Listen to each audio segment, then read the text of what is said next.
सभी को नमस्कार। आज 14 मार्च है और बिहार करंट अफेयर्स के इस सीरीज़ में आप सभी का फिर से एक बार मैं स्वागत करता हूं। आज जो भी न्यूज़ है बिहार से रिलेटेड उसको मैं कवर करूंगा और साथ ही साथ कल मैं एक क्वेश्चन दिया था कि बिहार जो जल संसाधन का बेहतर प्रयोग नहीं कर पा रहा है उसका मैं मॉडल आंसर भी डिस्कस करूँगा। बाकी और भी जो चीज़ें मैं कुछ क्वेश्चन दूँगा और भी शॉर्ट में उसका हम इसमें डिस्कस करेंगे।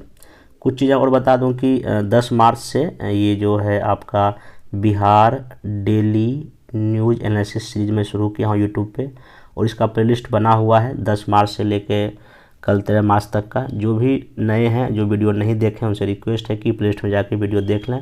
और जो ये बिहार डेली न्यूज़ एनालिसिस का जो मेरा सीरीज आ रहा है इसमें बिहार में जो पॉपुलर जो न्यूज़पेपर पटना एडिशन का आता है, दैनिक जागरण, दैनिक भास्कर, हिंदुस्तान, प्रभात खबर और भी जो एक दो न्यूज़ है उन सब में जो भी एग्ज़ाम के पॉइंट ऑफ व्यू से खबर होता है मैं उसको शामिल करता हूं।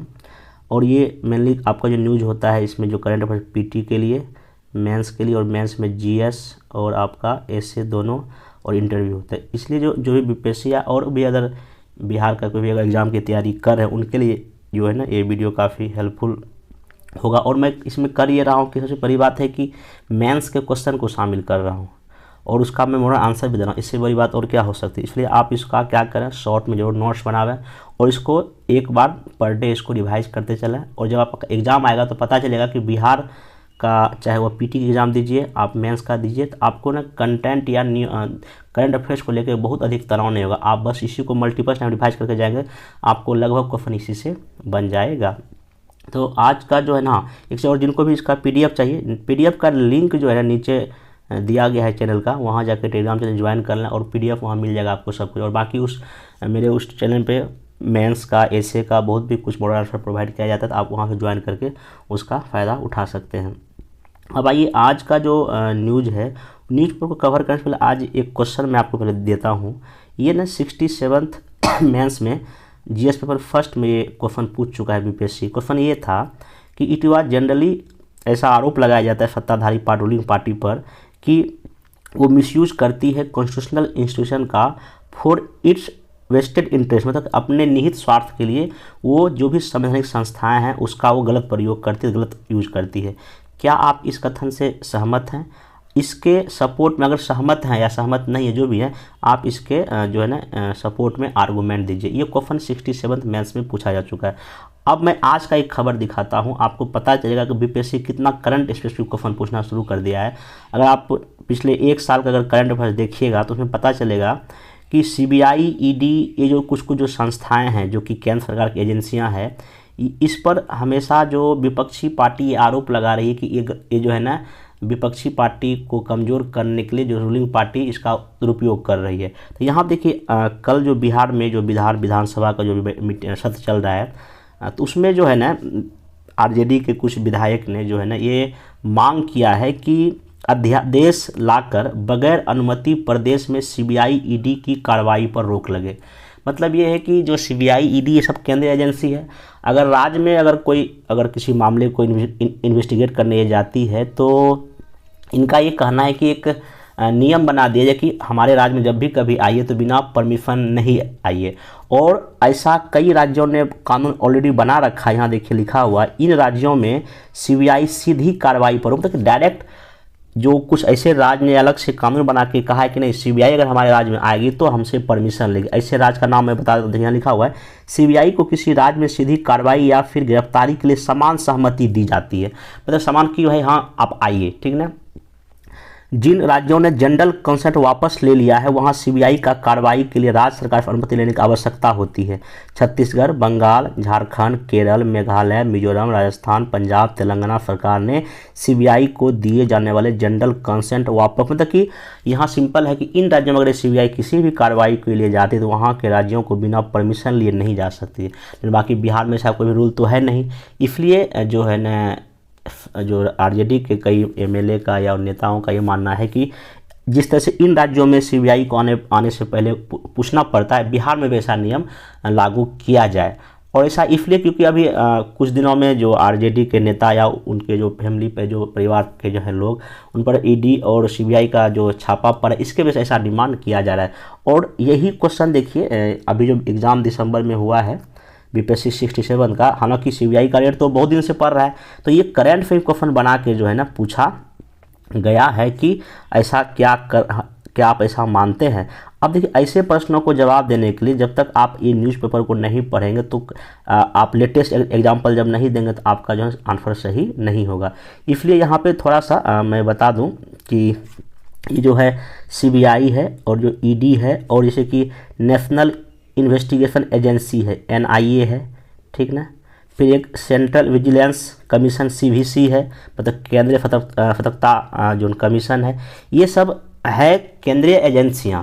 हालांकि ये सब जितना भी सीबी हो ईडी हो, हालांकि ये सब कोई संवैधानिक संस्था तो नहीं है, लेकिन हाँ कुछ नियम कुछ एक्ट के द्वारा जो है ना इन लोग को वो पावर दिया गया है ताकि जो है ये कुछ मामलों में जो है ना अपना अनुसंधान या रिसर्च करके जो गलत करते उसको पकड़ा जा सके। सबसे पहले देखिए जो सीबीआई है तो फिर इसके बारे में जान लीजिए। देखिए सीबीआई जो है एक संस्थानम समिति का गठन किया गया था 1962-63 में, उसी के सिफारिश पे जो है ना ये सीबीआई का जो है ना गठन हुआ है। सीबीआई हालांकि कोई एक जो है ना वैधानिक इंस्टीट्यूट नहीं, लेकिन हाँ इसको जो भी काम करने का पावर मिला हुआ है, ये यूपीएससी भी क्वेश्चन पूछ चुका है, उनको जो काम करने का जो पावर या शक्ति मिला हुआ है, एक एक्ट है उसका नाम है दिल्ली, लिख लीजिए दिल्ली विशेष अनुसंधान एक एक्ट 1946 के तहत जो है ना सीबीआई को पूरा पावर दिया गया है। मतलब सीबीआई का जो अलग से कोई जो है ना एक्ट बना के इसको नहीं लाया गया। हाँ सीबीआई को जो ना जो दिल्ली विशेष पुलिस एक एक्ट है 1946 के तहत इसको बहुत बड़ा पावर दिया गया है। और हालांकि अभी सीबीआई केंद्र सरकार की एजेंसी है और इसका मेनली वही है कि अगर कहीं करप्शन हुआ है, कहीं अगर जहाँ ईमानदारी से काम नहीं किया है कोई जो है, अगर पद पे बैठा आदमी, अगर कोई धोखाधड़ी कहीं भी हुआ तो उस मामले की ये जांच करता है। बाकी ईडी जो है आपका इसमें मेनली अगर आपका इनकम है, अगर आप टैक्स चोरी करके कोई संपत्ति बनाया है तो इन मामलों में ईडी जो है ना मेनली छापेमारी करती है। फिर जो एनआईए जो है ना नेशनल इन्वेस्टिगेशन एजेंसी, ये भी जो अगर कभी मान लो कहीं कोई आतंकवादी घटना है या राज्यों में कोई राज्य के कुछ लोग अगर इसमें इन्वॉल्व हैं, ऐसे चीज़ों की जांच करती है। तो ये सब जो है ना कहीं एजेंसियां केंद्र सरकार एजेंसियां हैं जो कि समय समय पर केंद्र सरकार के मतलब कि कहने पे जो है ना जहाँ जहाँ इनको लगता है कि ये करना चाहिए वो काम अपना करती है। तो इसी को लेकर जो ये अभी विवाद है कि सीबीआई और ईडी या ऐसी भी कोई संस्था है जो केंद्र सरकार की है उसको आने के लिए पहले परमिशन लेने का ऐसा कोई कानून बनाया जाए। बाकी अब आगे इसमें क्या होगा नहीं होगा तो आगे देखेंगे, लेकिन ये जो है ना आप ऐसे खबरों पर ध्यान रखिए। अगर जो कभी केंद्र राज्य विवाद का भी अगर लिखना हो तो कहीं ना कहीं सीबीआई ईडी, देखिए अभी जो इन राज्यों ने अगर जो परमिशन लेने की बात अगर जो ऐसा कोई कानून बनाया है, कहीं ना कहीं ये केंद्र राज्य संबंधों में कहीं ना कहीं तनाव ही पैदा किया है। क्योंकि जैसे बंगाल हो या तेलंगाना हो, आप देखिए इन सब राज्यों में मेनली जो है विपक्षी मतलब दूसरे पार्टी की सरकार, जैसे छत्तीसगढ़ हो गया, बंगाल हो गया, झारखंड हो गया, राजस्थान हो गया, पंजाब हो गया, ये सब देखिए कि सत्ताधारी ये लोग पार्टी नहीं है, मतलब बीजेपी का ये लोग सरकार नहीं है, ये किसी और पार्टी की सरकार है, या तो कांग्रेस की या तो वहाँ की लोकल पार्टी। इसलिए जो ना केंद्र राज्य संबंध हमेशा तब तनाव रहता है जब केंद्र में कोई और सरकार हो और राज्य में जब कोई और सरकार हो। आपको पता है कि जब भारत आज़ाद हुआ था, आज़ादी से लेकर लगभग 1951-52 जो पहला चुनाव हुआ तब से लेके लगभग 1960-65 मतलब 70 के आसपास जो कि केंद्र और राज्य में एक ही तरह की सरकार हुआ करती थी। तो उसमें ना केंद्र और राज्य में अधिक विवाद नहीं हुआ, लेकिन हाँ जैसे 1970 में जो क्षेत्रीय दलों का उदय हुआ और कांग्रेस की सरकार राज्यों में नहीं बनी तो वहाँ राष्ट्रपति शासन लगना क्या हो गया, शुरू हो गया, और केंद्र राज्य संबंध वहीं से जो मामला गड़बड़ाना शुरू हो गया। तो ये सब चीज़ आप थोड़ा इसमें ध्यान रखिएगा। आप लिख लेंगे कि ये बात एक आप एग्जाम में इसको लिख सकते हैं। बाकी अभी मांग उठ रहा है, ये आप थोड़ा सा लिख लीजिए। ये तो न्यूज़ होगा एक। बाकी क्वेश्चन जो मैं आज दिया हूँ, जो क्वेश्चन शिक्षण में पूछा गया, इसको मैं कल डिस्कस अच्छे से इसका मूल्यांकन करके लाऊंगा, तो आप उसका टेंशन ना लें। एक और ये मैं हालांकि कल भी इस चीज़ को डिस्कस किया था, अगले मार्च तक सभी पंचायत में बन जाएंगे क्या, पंचायत भवन, ठीक ना। जितना भी हमारे लगभग 8000 के आसपास पंचायत है वहाँ पे पंचायत भवन बन जाएगा। और पंचायत भवन बनने का बस एक फ़ायदा सबसे बड़ा यही होगा कि उन लोग का अपना ऑफिस होगा, हर एक काम अच्छे से किए जाएंगे, ये ध्यान रखिएगा। बाकी जो है इसमें कोई विशेष न्यूज़ नहीं है। उसके बाद हाँ ये इम्पोर्टेंट हो गया आपके लिए, 32 जिलों के 100 प्रखंड में खुलेंगे सामुदायिक कैरियर विकास केंद्र। अब ये अगर कभी कि ग्रामीण विकास के लिए बिहार सरकार क्या कर रही है, ठीक ना। अगर एक निबंध में अगर आता है कि भाई एक इंडिया है जो कि बड़े बड़े शहर में इंडिया बन गया है, वहाँ पे सब कुछ चुका, एक है भारत। तो इंडिया और भारत पिछले 75 वर्षों में हमारे जो विकास का एक खराब पक्ष ये है कि भारत मतलब कि ग्रामीण क्षेत्र में अभी समस्या है जो पहले भी थे, हाँ, लेकिन शहर आगे बढ़ रहा है। तो यहाँ पे अगर जब कभी बिहार के बारे में अगर लिखना हो तो ये आप लिख सकते हैं कि जो ग्रामीण विकास जो बिहार में है उसके लिए जो इसे सामुदायिक विकास जो केंद्र खोल रहा है। और यह लिखा हुआ है राज्य के 32 जिलों के 100 प्रखंड के सामुदायिक पुस्तकालय सह केंद्र विकास खोले जाएंगे। इसका कौन करेगा? जीविका दीदी इसको करेगी। लाइब्रेरी संचालन करने के लिए जीविका दीदी को 6,000 रुपये मिलेगा। तो ये जो है ना ऐसा बात कहा गया, तो आप इसको मेंस में यूज कर सकते हैं। बाकी यहाँ देख लेगा अगले बताइए अगले वर्ष सभी जगह पंचायतों में भवन बन जाएगा। और जो लाइब्रेरी खुलेगा इसका जो संचालन कौन करेगा?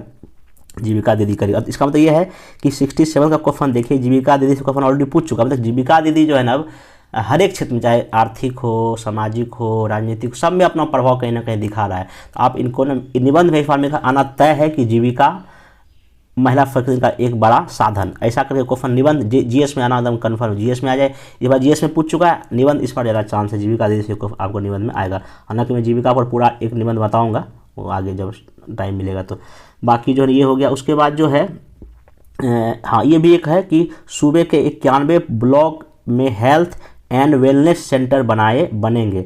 मतलब कि राज्य में हेल्थ एंड वेलनेस सेंटर निर्माण की कवायद शुरू कर दी गई है। 7 जिलों के 91 प्रखंड में स्वास्थ्य उपकेंद्र बनाने के लिए बिहार चिकित्सा सेवा आधारभूत संरचना निगम एक टेंडर जारी कर दिया है, ठीक ना। तो यहाँ पे है कि इन राज्यों में सभी विधानसभा क्षेत्रों में 5-5 नए हेल्थ एंड वेलनेस सेंटर और एक अतिरिक्त प्राथमिक उपचार केंद्र खोला जा रहा है। ये आप ध्यान। अब इसमें देखिए क्या है कि आखिर मैं ये क्यों बता रहा हूँ। अभी जो है 67 में एक क्वेश्चन पूछा था पेपर फर्स्ट में ही करंट में कि जो नीति आयोग का स्टेट हेल्थ इंडेक्स आया था, स्टेट हेल्थ इंडेक्स 2021 आया था, उसमें बिहार काफ़ी पीछे मतलब बहुत पीछे पायदान पे था। क्वेश्चन पूछा था कि ऐसा क्या वजह है, आखिर क्यों बिहार हेल्थ में इतना पीछे है और राज्य सरकार इसकी हेल्थ के लिए क्या क्या प्रयास कर रही है। तो आप जब ऐसे मेंस को आंसर लिखेंगे ये चीज़ आपको ना अपने एग्जाम में डाल सकते हैं। देखिए क्या बोला, डेली जो मैं करंट बता रहा हूँ मेंस के लिए, पीटी के लिए, आपका इसमें घड़ा भर रहा है। हाँ बस इसको आपको ध्यान रखना है कि कौन से क्वेश्चन में कहाँ यूज करना है। और मैं बाकायदा मैं क्वेश्चन में डिस्कस करूँगा, आपको इसको यहाँ यूज करें, बस वो आप पे डिपेंड करता है आपको कैसे यूज करते हैं, ठीक है। बाकी यहाँ देखिए लिखा है ये जो खुले यहाँ क्या क्या सुविधाएं होगी, नियमित ओपीडी होगा, टीकाकरण होगा, गर्भवती महिलाओं की जांच होगा, कुष्ठ टीबी रोगी की जांच होगा, फ्री में दवाई मिलेगा, शुगर जांच, टीबी, ये सब किया जाएगा। कहीं ना कहीं हेल्थ सेक्टर को बढ़ाने से ये होगा हमारा जो ना अगर आबादी अगर जहाँ स्वस्थ रहेगा तो हम अपने ह्यूमन रिसोर्स को बेहतर प्रयोग कर सकते हैं। क्योंकि देखिए मानव संसाधन के ह्यूमन रिसोर्स का बेहतर यूज जो है ना 2 ही चीज़ पे डिपेंड करता है। एक तो मेनली है कि आपका ह्यूमन रिसोर्स को क्या दीजिए, एजुकेशन दीजिए, शिक्षा दीजिए, दूसरा उनका हेल्थ सही रखिए, और तीसरा एक और है उनको ट्रेनिंग दीजिए। ये 3 बड़ा फैक्टर है जिसकी वजह से आप मानव संसाधन को बेहतर प्रयोग ला सकते हैं। इसको ऐसे कर सकते हैं।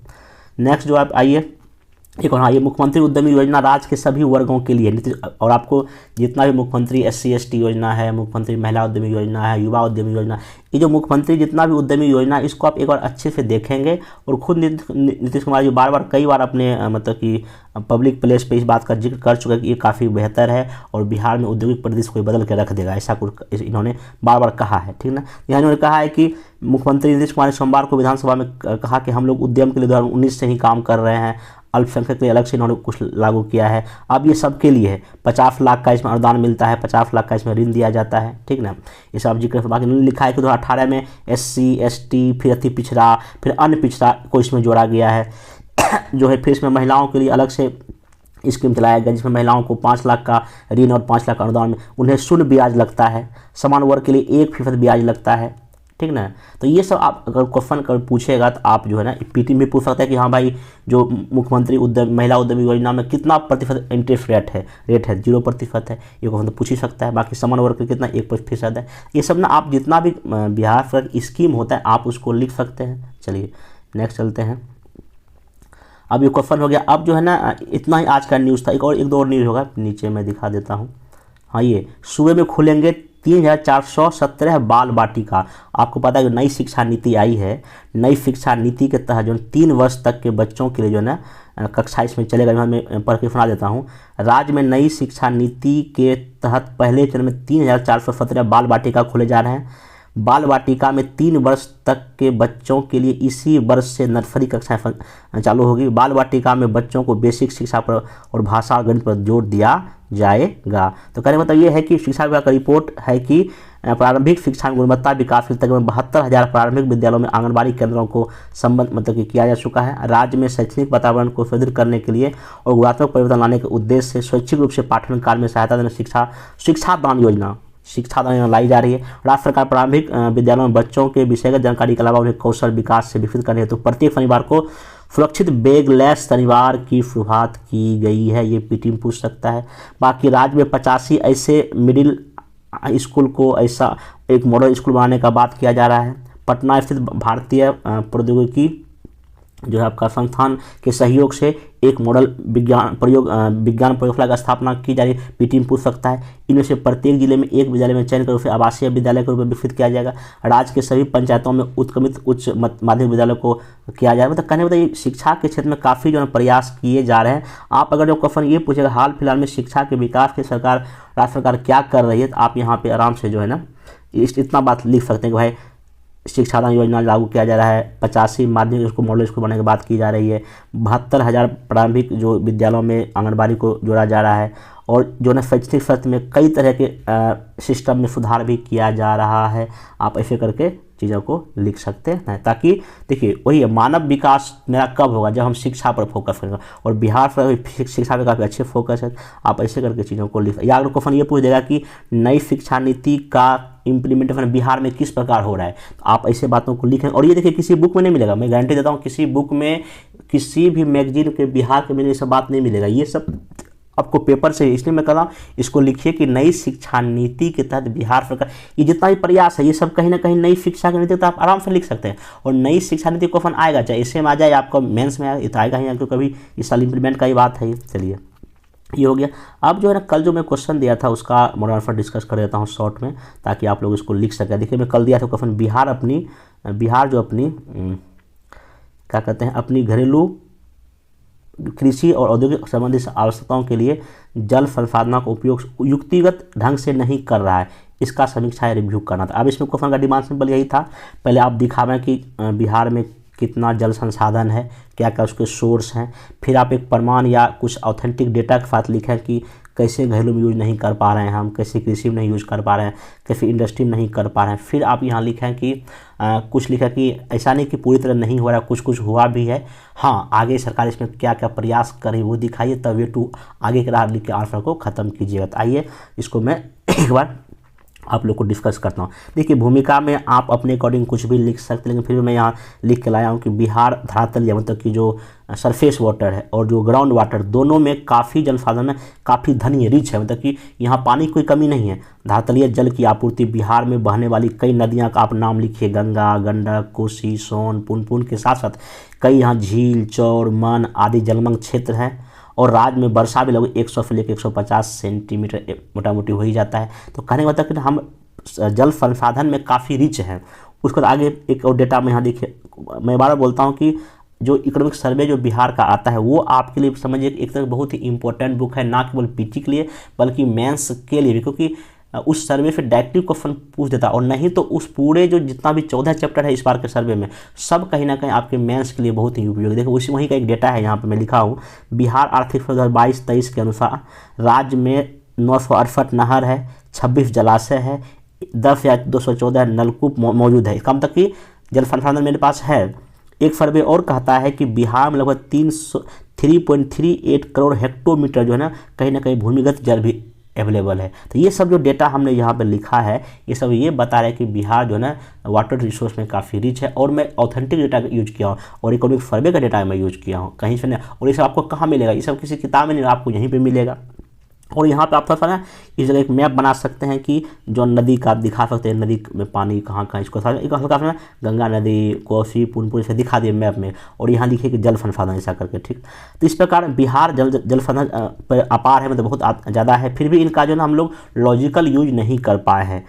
अब इसका हम यहाँ उपयोग बता दी है। जहाँ तक जल संसाधन के उपयोग का सवाल है तो मैं यहाँ दिखा दिया हूँ कि उपयोग घरेलू हम लोग करते हैं, जैसे कि मान लीजिए कि 12 करोड़ यहाँ हमारी आबादी है लगभग। उसके बाद जो है ना 4 करोड़ जान यहाँ पे मवेशी या पशुपालन होता है, तो इनको पानी चाहिए, तो इनका हम यूज कर रहे हैं। शहरीकरण बढ़ रहा है, पानी चाहिए। फिर कृषि में चूँकि आपको पता है लगभग 55% क्षेत्र में खेती होता है, इतने अधिक खेती पर यहाँ हमको खेती के लिए पानी, मतलब खेती के लिए, सिंचाई के लिए पानी चाहिए। फिर उद्योग है, गंगा नदी के किनारे पटना, भागलपुर, बेगूसराय और भी कई सारे जो इंडस्ट्रियल एरिया है जहाँ पे पानी चाहिए, तो ये कहीं ना कहीं इसका उपयोग है हमारे यहाँ। अब यहाँ लिखें, परंतु इतना उपयोग है लेकिन फिर भी जो है ना हम लोग अब बेहतर इसका प्रयोग क्यों नहीं कर पा रहे हैं। जैसे इसका आप दीजिए प्रमाण, क्यों नहीं हम इसका यूज सही ढंग से कर पा रहे हैं। जैसे सिंचाई के लिए 1951 से ही कई छोटी बड़ी परियोजनाएं बनी तो है, चाहे वो गंडक हो, कोसी हो, सोन हो और भी कई 8-10 छोटे छोटे लघु सिंचाई परियोजना है,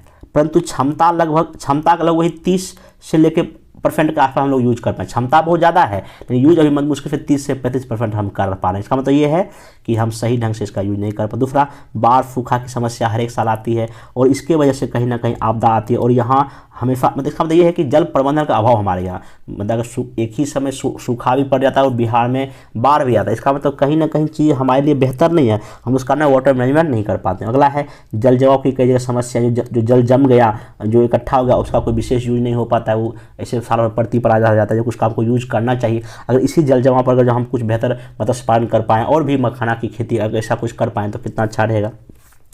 फिर सर्वे इस बार का ये कहता है कि बिहार नदियों में काफ़ी, इस बार सर्वे में डायरेक्ट लाइन लिखा हुआ है कि गंगा किनारे जितना भी शहर है उसका जो कचरा फिर गंगा में गिर रहा है और जिससे नदियाँ काफ़ी हो गई प्रदूषित। उसके बाद भूमिगत जल में जो है आर्सेनिक, फ्लोराइड, मतलब कि लगभग 20 से 25 जिलों में ना आपको ये सब आर्सेनिक, फ्लोराइड, आयरन, ये सब सर्वे का डेटा है, वहाँ से आपको देख सकते हैं ये सब है। इसका मतलब ये है कि काफ़ी प्रॉब्लम है और वर्षा जल का हम लोग बेहतर संचय नहीं कर पाते हैं। तो ये सब जो है कि जिसकी वजह से हम लोग जो है ना इसका सही ढंग से यूज नहीं कर पा। और भी कुछ देखिए मैं लिख कर लाया हूँ, हमारे बिहार राज्य में जलमग्न भूमि की कोई कमी नहीं, कांवर झील है, घोघा झील है और भी कई सारे झील है, लेकिन यहाँ मत्स्य पालन या और भी जल कृषि किया जा सकता है, लेकिन हम उसको कुछ कर नहीं रहे हैं, ऐसे फालतू पड़ा हुआ है। उद्योग जैसे कि सूती वस्त्र में, जूट में, लघु में, उद्योग में पानी की संसाधन की कमी हम लोग बेहतर यूज नहीं कर पा रहे हैं। ये भी राज्य में 12 करोड़ जनता के पास पुनः मतलब जल का पुनः प्रयोग करें, ऐसा हम लोग में कोई जागरूकता नहीं है। तो कहीं ना कहीं इसका लॉजिकल हम यूज नहीं कर पा रहे हैं। फिर हम खुले में नदी में, पोखर में कपड़ा धो लेते हैं, पशुओं को मतलब कि धो लेते हैं या वहाँ कुछ गंदगी फेंक देते हैं। ये हम लोग की जनता की भी कुछ गलती है। मतलब ओवरऑल कहा जाए तो यहाँ पर इन सब बातों का आप फैक्ट दे के लिखते हैं कि प्रमाण यही है कि हम अपने जल संसाधन का बेहतर प्रयोग नहीं कर पा रहे हैं। लेकिन फिर भी अभी जो है ना यह तथ्य भी बताता है कि जल संसाधन और वैज्ञानिक जो है ना हम लोग यूज कर रहे हैं। जैसे कि सब मिलाकर अभी वर्तमान में सकल जो सिंचित क्षेत्र है हमारे पास लगभग 54 लाख हेक्टेयर है। कुल सिंचाई क्षमता 117.54 लाख हेक्टेयर की है। तो आप लिखा कि ऐसा नहीं कि क्षमता का यूज नहीं हुआ है, जब तो यूज नहीं होता कैसे इतना हम लोग आगे बढ़ रहे हैं। लिखा कि हाँ जो जितनी 100% क्षमता है उसका हम लोग यूज नहीं कर पा, हाँ जितना की है वो सही दिशा में जा रहे हैं, ऐसा करके आप आंसर को लिख सकते हैं। एक और चीज़ दिखा दीजिए कि जो अभी बिहार में कुल सिंचाई क्षमता लगभग इतना है 117 लाख हेक्टेयर में से मात्र जो है ना अभी 37 लाख हेक्टेयर का हम लोग इसमें यूज कर पा रहे हैं। तो अब आप इतना लिखने के बाद कि हाँ मतलब कि संसाधन का जो प्रयोग किया जा रहा है, कृषि में नहर नलकूप लगाए जा रहे हैं सरकार द्वारा, लेकिन हाँ अभी भी थोड़ा सा सफ़र ज़्यादा तय करना है। तब आप लिखते हैं कि इस सफ़र को पूरा करने या इन चीज़ों को सॉल्व करने के सरकार द्वारा निम्नलिखित प्रयास किए जा रहे हैं। तब आप ये पूरा देखिए सर्वे का ही डेटा है, पूरा प्रयास लिख दीजिए। बृहत और लघु सिंचाई योजना का विकास किया जा रहा है, पश्चिमी कोसी नहर बन रहा है, परियोजना पर विकास मतलब ये निर्माणाधीन है। हर खेत सिंचाई योजना है, जल जीवन हरियाली मिशन है, बांध को फिर से जो रख रखाव किया जा रहा है उसको मरम्मत कराया जा रहा है। गंगा जल सबसे बड़ा बात है, आप लिखिए गंगा जल आपूर्ति द्वारा जो है ना घरों तक घरेलू काम के लिए पानी पहुंचाया जा रहा है।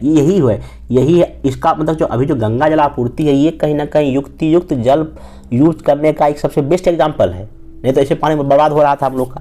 फिर नदी जो परियोजना है सबसे बेस्ट होगा, कोसी मेची ऐसे एग्जाम्पल दीजिए। बाकी मृत नदियों को कहीं ना कहीं फिर से जीवित किया जाए, जैसे कि सीतामढ़ी में एक नदी का नाम है लखनदेही, ये जो है ना इसको फिर से मतलब कि पानी वहाँ पर बहने का ऐसा कुछ सिस्टम बनाया गया है।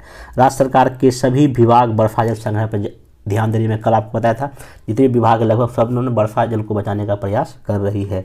इस प्रकार बिहार सरकार का प्रयास सराहनीय है। आवश्यकता है कि जल संरक्षण के बारे में मजबूत राजनीतिक इच्छाशक्ति, एनजीओ की सहायता से जल संरक्षण की चेतना, स्कूल में जागरूकता पर ध्यान दिया जाए। ऐसे करके अगर आप आंसर को लिखेंगे लेटेस्ट डेटा के साथ ऑब्वियसली आराम से आपको उसमें 20, 21, 22, 23 तक जो है ना मिल सकता है। आप इसको नोट डाउन कर लें, ठीक है। बाकी आज जो मैं क्वेश्चन दिया हूँ, आज का क्वेश्चन सीबीआई का जो है ये जो 67 वाला, इसको मैं कल अच्छे से डिस्कस करूँगा और ये काफ़ी और भी मैं कई सारे एंगल से इसको ब्रेक करके आपको ना चीज़ें बताऊँगा। तो आज के लिए इतना ही है, इतना ही न्यूज़ है। बाकी कल इसको डिस्कस करें। बाकी अभी तक जितना भी हम क्वेश्चन दिए हैं, शॉर्ट आंसर दिए हैं, आप उसको लिखें। अगर जिनको भी चेक कराने का अगर इच्छा होगा तो इस नंबर पे 9534727597 ये व्हाट्सअप भी है, इस पर टेलीग्राम भी है। इस पर आप आंसर जितना भी 4 दिन बताया हूँ जो मेंस का क्वेश्चन दिया हूँ उसका अगर आंसर लिखने का इच्छा हो इस नंबर पर भेज सकते हैं, जैसे हमको टाइम लगे हम चेक कर लेंगे, ठीक है। बाकी एक और चीज़ बहुत लोग पूछते हैं कि कुछ जो मेंस आंसर प्रोग्राम करना है, तो देखिए मेंस आंसर प्रोग्राम 68 के लिए जो 12 मार्च से स्टार्ट हुआ है और 69 और 70 के लिए भी 12 मार्च से स्टार्ट है, जिसमें कि ऐसे भी है। तो 68 का जो इसमें पर डे अभी 5 क्वेश्चन दिया जा रहा है लिखने के लिए, अभी पॉलिटी का सेक्शन चल रहा है। 69 में अभी जो है ना हिस्ट्री और करंट अफेयर्स चल रहा है। तो जिनको भी अगर जो ज्वाइन करना, नीचे जो नंबर दिया गया है उस पर आप कॉल कर लें तो चीज़ें आगे आप प्रोसेस को बता दिया जाएगा। तो बाकी हम कल मिलेंगे नेक्स्ट वीडियो में, तब तक के लिए थैंक यू।